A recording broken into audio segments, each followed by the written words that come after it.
Ya, baik nanti. Ya, silakan.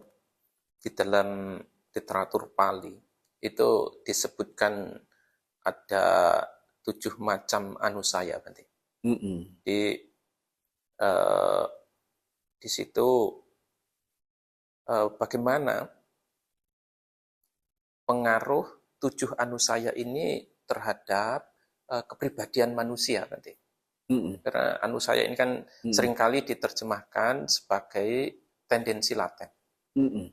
Bagaimana hal ini kemudian bisa muncul, kemudian mempengaruhi sikap dan perilaku manusia. Saya kira Baik. itu. Anu saya yang terpilah-pilah menjadi 7 itu adalah kuasa Sang Buddha dalam memilah-milah menjadi 7 itu.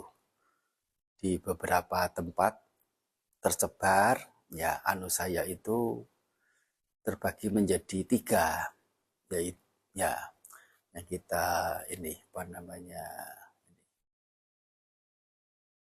raga nusaya apa Kamaraga Nusaya, Patiga Nusaya, kamaraga nusaya, ya, Patiga patiga Nusaya, nusaya dan awija nusaya. Iti, Oh, titik. Iti maksudnya. Berarti Iti mana? oh, enggak, maksudnya yang 3. Oh, 3.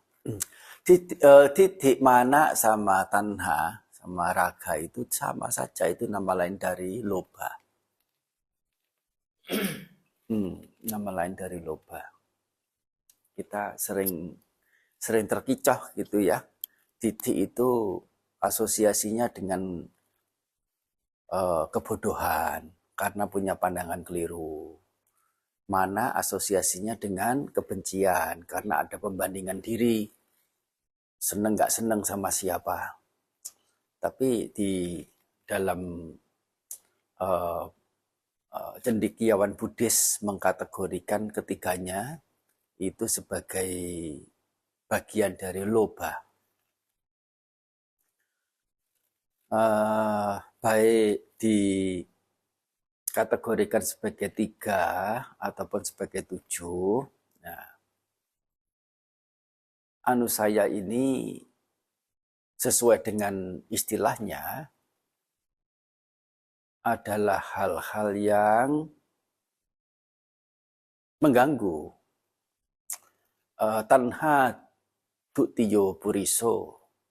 Nah, tanha dutiyo puriso itu artinya yang disebut manusia itu terdapat tanha sebagai yang kedua, terdapat kegandrungan sebagai yang kedua.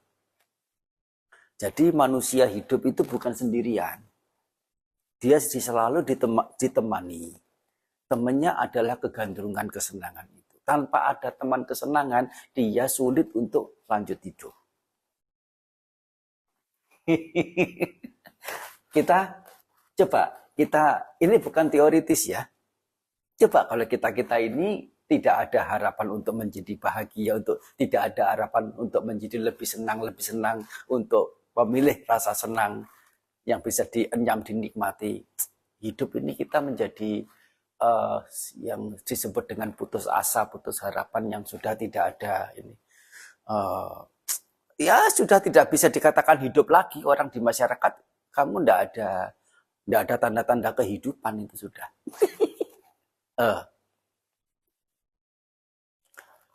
Sebaliknya, Sang Buddha disebut sebagai Eka Pugalo atau Eko.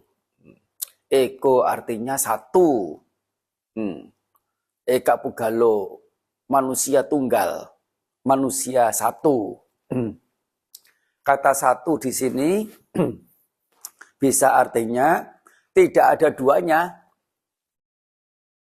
Di alam semesta ini tidak mungkin muncul selebih dari satu sama Sang Buddha dalam waktu yang bersamaan. Sehingga beliau disebut dengan Eko yang satu, yaitu yang tunggal. Atau Eka Pugalo, manusia tunggal, manusia satu. Tetapi kata Eko di sini, beliau disebut sebagai Eko karena sudah tidak Tidak ada yang kedua dalam arti tidak ada tanha lagi, tidak ada kegandrungan lagi. Nah, ini adalah peristilahan untuk atau sebutan untuk Sang Buddha ya, yang apa? Ada istilah eko atau eka pugalo. Nah, menjelaskan seperti ini itu mengacu ke urusan anusaya itu. Anusaya ya yang selalu mengganggu, tetapi di sisi yang lain juga menghidupi makhluk-makhluk anusaya ini. Kalau tidak ada anusaya, tidak ada api, tidak ada bensin untuk mendukung manusia itu merasa tetap hidup. Soalnya hidup itu sendiri juga kepalsuan. Hidup itu tidak ada. Istilah hidup itu hanya persepakatan manusia menyatakan ini loh yang hidup. Begitu. Semuanya ya itu dharma. Baik yang mati maupun yang hidup, semuanya dharma. Hidup itu kan apa istilahnya itu, selain istilah persepakatan, ketetapan. Ketetapan. Ketetapan yang dibuat oleh manusia, ini loh hidup, yang itu bukan. Nah ini salah satu pendorongnya adalah anusaya. Sebelumnya patut diketahui tentang permaknaan kata anusaya yang sering diterjemahkan anusaya itu pengotor batin laten. Yaitu satu keberadaan, satu jenis pengotor batin yang dia itu tertidur, terbaring, istirahat. Kalau tidak ada trigger, tidak ada stimulasi yang membuatnya itu terbangun. Bagaimanapun, penerjemahan seperti ini, saya mencermatinya ada satu hal yang ganjil. Jika yang namanya pikiran itu, yang namanya cita, winyana, tidak pernah double muncul, tidak pernah bergerombol muncul secara berbarengan, melainkan satu persatu butir cita. Jika ada satu jenis pengotor batin yang punya ciri laten, punya ciri istirahat, seolah-olah itu ada satu keberadaan lain dari cita yang muncul padam yang menjadi wadah dari pengotor batin yang disebut anusaya ini. Dan itu sangat-sangat bahaya dalam pemahaman kita tentang ajaran dasar agama Buddha, bahwasanya selain dari pancakanda ini tidak ada yang keenam. Yang namanya onggokan yang dimengerti sebagai hidup itu. Atau yang dianggap sebagai yang hidup itu. Tidak ada yang keenam. Jadi pengotor batin jika muncul dalam satu kemunculan pikiran, kalau ada ya ada, kalau nggak ada ya tidak ada. Tidak ada yang namanya laten-latenan itu. Nggak ada yang namanya tidur. Nggak ada yang namanya istirahat, nggak ada yang namanya apa sebutannya tadi, tendensi. Ini satu hal yang patut untuk kita renungkan ulang tentang permaknaan atau terjemahan kata anusaya yang ya permisi bukan untuk mencela siapapun, termasuk mencela orang barat misalnya, oleh karena zaman awal-awal itu istilah dharma yang ada dalam bahasa Indonesia itu kan terjemahan dari bahasa Inggris, dan itu dari itu orang-orang barat utamanya yang melakukannya. Nah, kata anusaya, saya itu artinya tidur. Saya itu artinya tidur. Memang. Ya. Anu itu artinya yang mengikuti. Yang mengikuti, yang mengintil, nah, yang membuntuti. Tetapi kata saya ini selain artinya tidur, itu artinya adalah berdiam. Untuk konteks-konteks beberapa yang lain atau boleh dikatakan banyak yang lainnya. Kita mendengar satu syair atau satu potongan syair di Dhammapada. Dhammacari Sukhang Seti. Pelaksana Dhamma akan tidur bahagia. Seti artinya tidur. Seti, sayati, seti sama saja. Ya bukan begitu, bukan tidur bahagia. Hidup bahagia, tinggal bahagia, berdiam bahagia. Stay in happiness. Jadi saya di sini bukan artinya harus diterjemahkan tidur. Seperti halnya danda yang tidak harus diterjemahkan tongkat. Itu artinya adalah apa? Hukuman. Bisa jadi gitu. Ya? Azab. Azab. Jadi kembali pada arti seti atau sayati atau saya, inilah kata dasarnya, artinya berdiam. Nah, kata berdiam itu, saya ini berdiam, seperti kata wiharati, seperti kata tidhati untuk para dewa, seperti misalnya wasati, seperti misalnya ati, misalnya hoti, dan lain-lain, seperti jatuh kalau itu. Nah, itu sebatas apa namanya, kejamakan berbahasa atau lumrahnya berbahasa atau situasi berbahasa Pali, berbahasa Magadha untuk orang-orang zaman itu yang ya punya ungkapannya sendiri, punya cara berbahasa seperti itu. Misalnya masuk dalam jana begitu ya. Itu masuk dalam jana tidak cukup. Dalam bahasa Pali itu langsung menggunakan kata kerja masuk.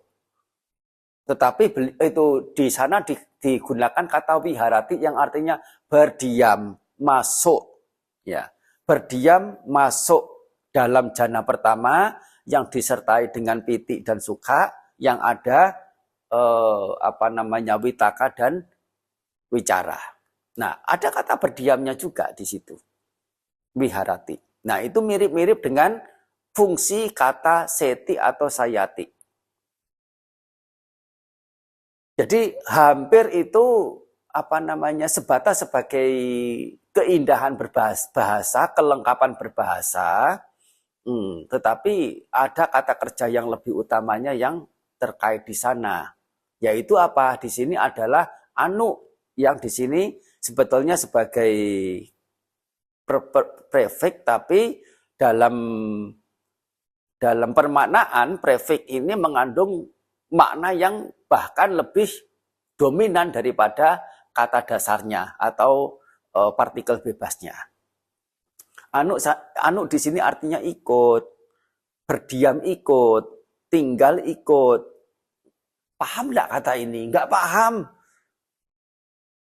Ini hanya kata-kata untuk menelaah atau menganalisa kata yang ya secara ketata bahasaannya orang awam nggak bisa gampang mudah untuk mengerti. Secara gampangnya, secara bahasa yang mudah dimengerti bagaimana, yaitu apa? Kata anu itu artinya apa? Artinya adalah ikut, membuntut. Yang membuntuti, yang mengikuti, yang mendompleng. Jadi kata anu saya, alih-alih diterjemahkan sebagai pengotor batin pengotor batin laten, pengotor batin tendensi, punya tendensi, Ya, nggak jelas itu artinya apa, bagaimana, mau dijelaskan, mau diterangkan kayak apa kotoran batin yang berupa tendensi. Siapa? Saya nggak yakin penerjemahnya sendiri ke bahasa Inggris, ya apa namanya, bisa menjelaskan apa yang dia maksud dengan kotoran batin yang berupa tendensi itu atau laten itu. Nah, sebaliknya, kalau anusaya ini diterjemahkan sebagai yang ikut, yang mendompleng, yang membuntuti, pengotor batin yang mendompleng. Atau secara singkat, si pendompleng, si pembuntut, si pengikut. Bagaimana pengotor batin dikatakan sebagai si pendompleng, si pengikut? Pengotor batin punya ciri mendompleng, membuntuti wedana, yaitu pengenyaman. Kita mengertinya itu perasaan. Kalau ada perasaan menyenangkan muncul, cenderung untuk dibuntuti oleh nafsu ragawi. Nafsu ragawi dalam konteksnya sebagai pembuntut, sebutannya adalah raga nusaya. Raga dan anusaya punya ciri membuntuti. Tapi kalau pengotor batin ini punya ciri menghanyutkan, istilah yang Sang Buddha pakai bukan anusaya tetapi asawa. Kalau pengotor batin ini punya ciri ditinjau dari sisi mengotori batinnya, membuat batin jadi keruh, beliau menyebutnya adalah kilesa. Kalau pengotor batin ini punya ciri mengikat, menjerat, beliau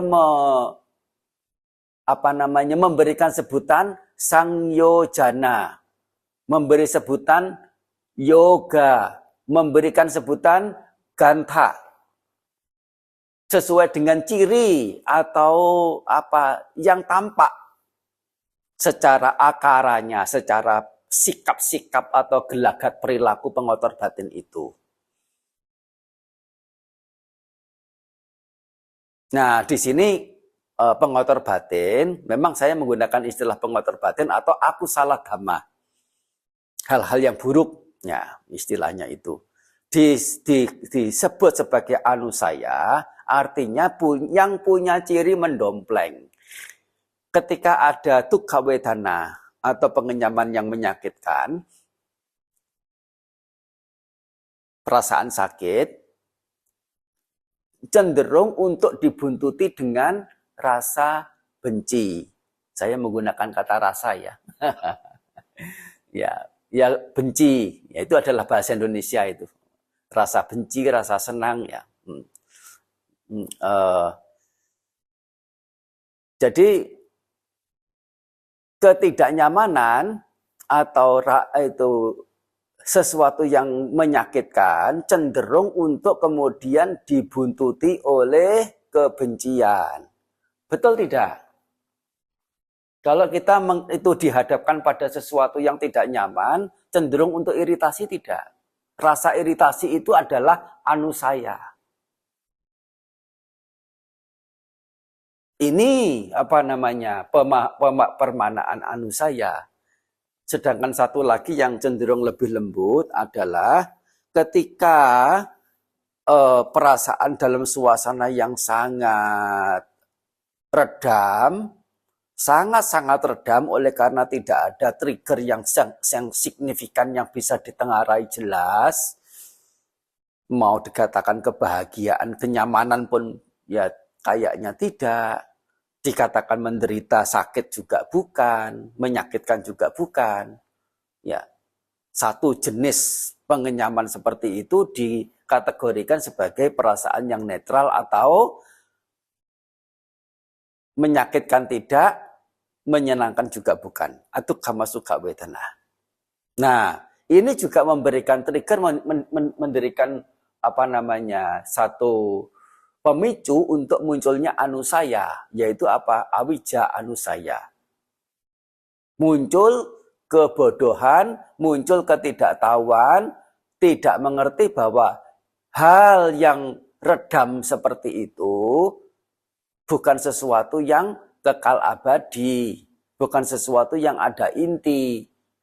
Itu ada sisi rapuhnya, ada sisi cacatnya, dan nah itulah anicca, dukkha, dan anatta itu. Nah ini jarang untuk kemudian diselidik sedemikian rupa bahwa rasa redam, yaitu rasa netral, yaitu rasa menyenangkan, tidak menyakitkan, bukan ini, ya itu juga punya kecenderungan untuk didomplengi oleh yang namanya anusaya. Apa itu? Aku salah dhamma. Aku salah artinya tidak cerdas. Dhamma artinya apa? Dhamma di sini artinya bukan ajaran Sang Buddha. Dhamma di sini adalah perihal. Perihal-perihal yang berkaitan dengan hal-hal tidak pandai, tidak cerdas, yang bodoh. Atau mungkin kita lebih familiar dengan istilah buruk. Hal-hal yang berkaitan dengan keburukan-keburukan. Nah, baik secara kategori 3 maupun kategori 7 dalam anusaya ini, karena punya ciri aku salah dhamma ini sebagai yang mendompleng, sebagai pembuntut. Nah, sebutan untuk mereka ini adalah kemudian anusaya. Dan anusaya ini sering dimengerti sebagai adalah jenis pengotor batin yang lembut.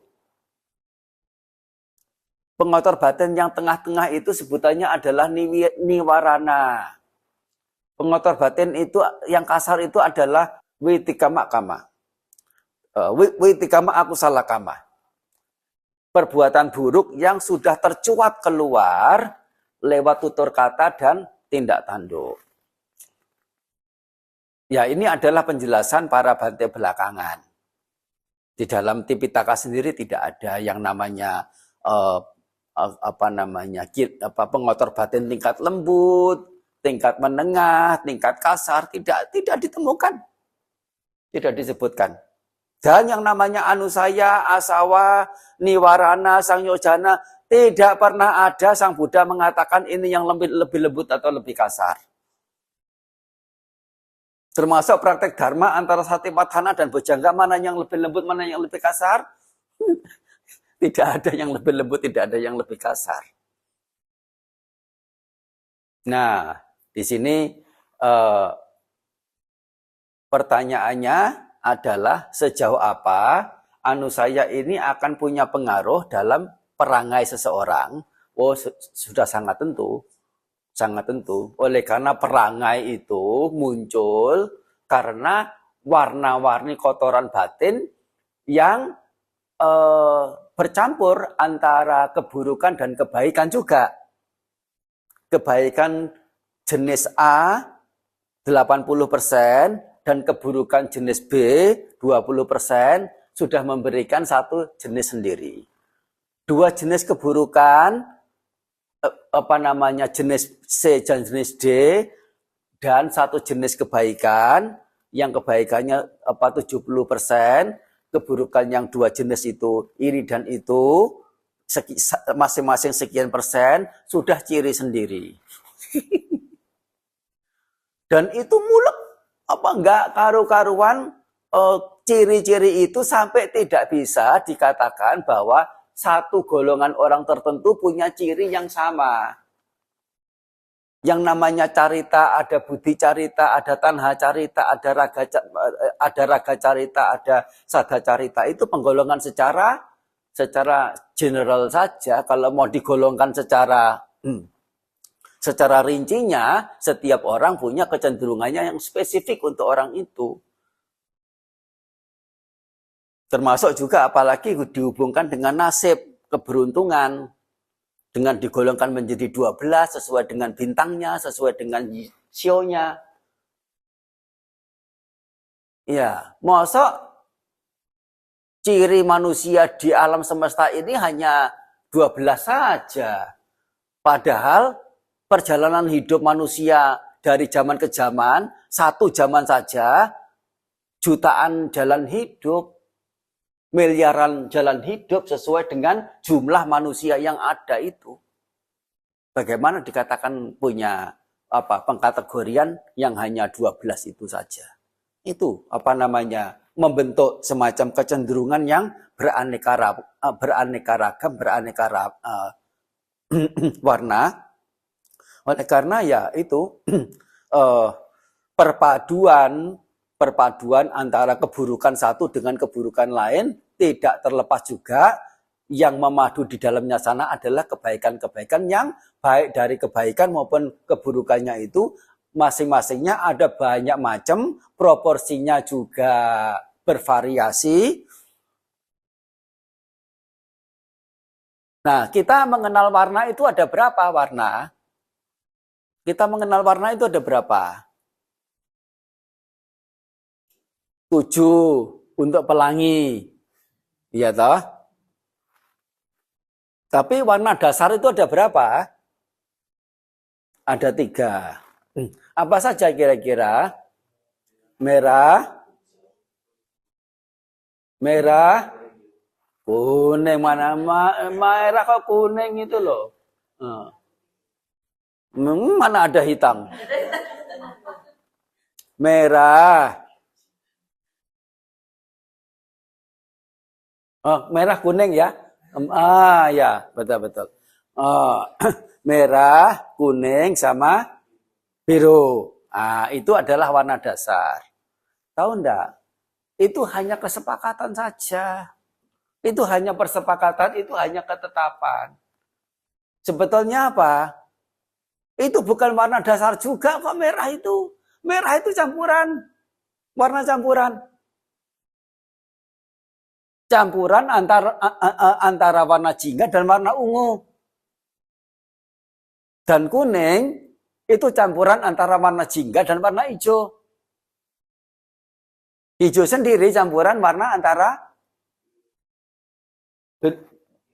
biru dan kuning. Mengapa disebut sebagai itu warna dasar? Kalau warna itu sendiri yang disebut warna dasar sesungguhnya adalah campuran. Dan antara kuning dengan hijau punya warnanya sendiri. Campuran antara kuning yang hijau 50-50 ini ditambah kuning lagi 50%, warnanya juga punya beda sendiri. Warna itu ada berapa? Tidak bisa dihitung. Demikian itu karakter manusia, kecenderungan manusia karena warna-warninya itu. Dan di sini bukan hanya satu warna saja, yaitu warna kebaikan atau warna keburukan, melainkan dua-duanya. Bercampur ya itu tidak terkirakan sehingga Sang Buddha katakan karma dan akibatnya itu adalah acintaya yang tidak terpikirkan oleh manusia pada umumnya. Dan yang membuat perangai yang dalam bahasa Pali ada 2 istilah. Satu adalah wasana, yaitu nilai-nilai, biasanya itu nilai-nilai buruk ya, yang telah terbiasa didiami, wasa didiami. Sebutannya adalah wasana. Nah, satu istilah lagi itu adalah santana. Santana, yaitu satu keterbiasaan, satu habit yang sedemikian lama ya. Yang kalaupun seseorang itu sudah berubah sampai ke tingkatan tertentu, nah yang namanya santana atau yang namanya wasana ini masih memungkinkan untuk ikut di dalam sana. Gitu. Singkong rebus atau singkong goreng, di kalangan kelas menengah, orang itu malu menyuguhkan ke tamu. Malu. Yang dia suguhkan itu apa? Burger, pasta, atau edamame. Kalau kedelai lokal, enggak, dia malu dia. Tetapi untuk orang yang kelas tinggi beberapa tertentu, sudah miliarder, sudah triliuner, di meja makannya tidak boleh tidak ada singkong goreng.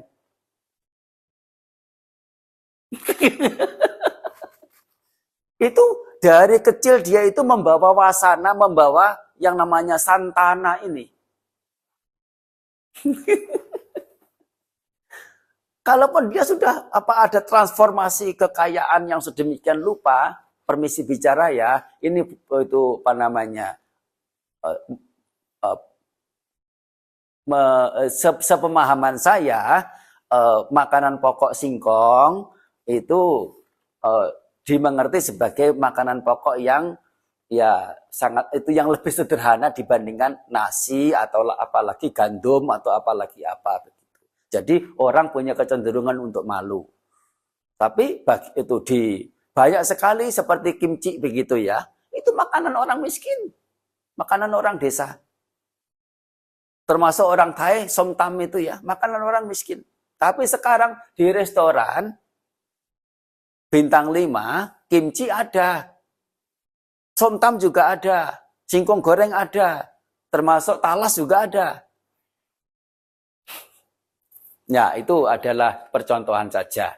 Tidak usah panjang lebar, yang penting di sini nyata bahwa ya semua yang memberikan warna-warni ragam manusia tidak lain adalah ya secara umum itu adalah istilahnya itu ya aku salah dhamma.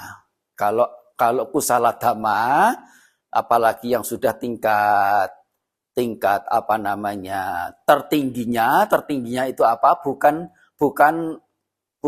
apa namanya sawaka Buddha, bukan paceka Buddha. Sawaka Buddha, paceka Buddha masih memungkinkan diikuti oleh wasana, masih diikuti oleh santana, masih memungkinkan. Tetapi untuk sama Sambuddha tidak ada wasana, tidak ada santana lagi. Jadi apa? Warna sama Sambuddha adalah satu.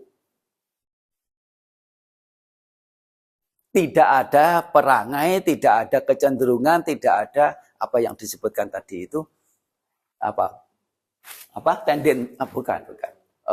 bentuk-bentuk atau apalah macam-macam orang, ada jenis-jenis orang punya ciri-ciri tertentu apa dan sebagainya itu. Ya, kurang lebihnya begitu ya. Nah, Hanumodana, semoga ini memberikan sedikit banyak pemahaman tentang peran serta ya, bagaimana yang ditanyakan tadi itu adalah anusaya. Peran serta anusaya dalam membentuk karakter orang, dalam membentuk ya bagaimana keberadaan seseorang.